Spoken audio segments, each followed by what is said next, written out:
জাহান্নাম ইসলামের দৃষ্টিতে এক ভয়ঙ্কর স্থান, যেখানে পাপীদের জন্য শাস্তির ব্যবস্থা করা হয়েছে। পবিত্র কোরআনে এবং হাদিসে জাহান্নামের ভয়াবহতার বিবরণ দেওয়া আছে, যা থেকে বোঝা যায় এটা কতটা ভয়ঙ্কর এবং ভীতিকর স্থান রয়েছে। জাহান্নামের বৈশিষ্ট্যগুলোর মধ্যে হলো আগুনের শাস্তি। পবিত্র কোরআনে বারবার বলা হয়েছে যে জাহান্নাম হবে এক ভয়ঙ্কর স্থান। এটি পুরোটাই বলা যায় আগুনের স্থান, যেখানে পাপীরা চিরকাল শাস্তি ভোগ করবে।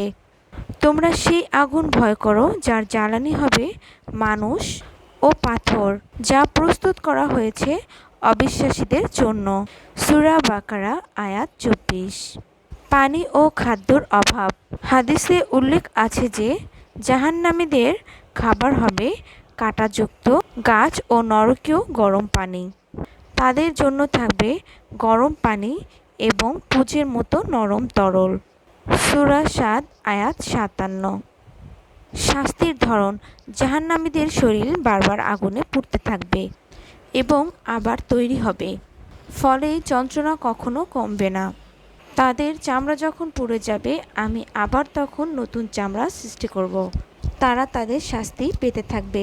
সূরা নিসা আয়াত 57। গভীর হতাশা। জাহান্নামের অধিবাসীরা শাস্তি থেকে মুক্তি পেতে প্রার্থনা করবে, কিন্তু তাদের প্রার্থনা কবুল হবে না। তারা বলবে, হে আমাদের রব, আমাদের এই আগুন থেকে মুক্তি দাও। কিন্তু তাদের বলা হবে, তোমরা তো শাস্তি ভোগ করতে থাকবে। সূরা মুমিনুন আয়াত 106 থেকে 107। জাহান্নাম এমন একটি স্থান হবে যেখানে চরম অন্ধকার এবং চিরকালীন যন্ত্রণা থাকবে। এটি এমন এক স্থান যেখানে পাপীদের আর কখনো মুক্তি পাওয়ার সুযোগ থাকবে না। ইসলাম জাহান্নাম থেকে বাঁচার জন্য বিভিন্ন নির্দেশনা দেয়া আছে এবং আল্লাহর নির্দেশিত পথে চলার গুরুত্ব বারবার বলা হয়েছে, যেমন নামাজ পড়া, রোজা রাখা, দান করা এবং অন্যদের প্রতি সদয় হওয়া।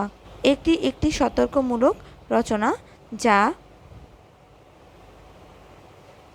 মানুষকে পাপ থেকে দূরে রাখবে এবং সৎ জীবনযাপনে উৎসাহিত করবে।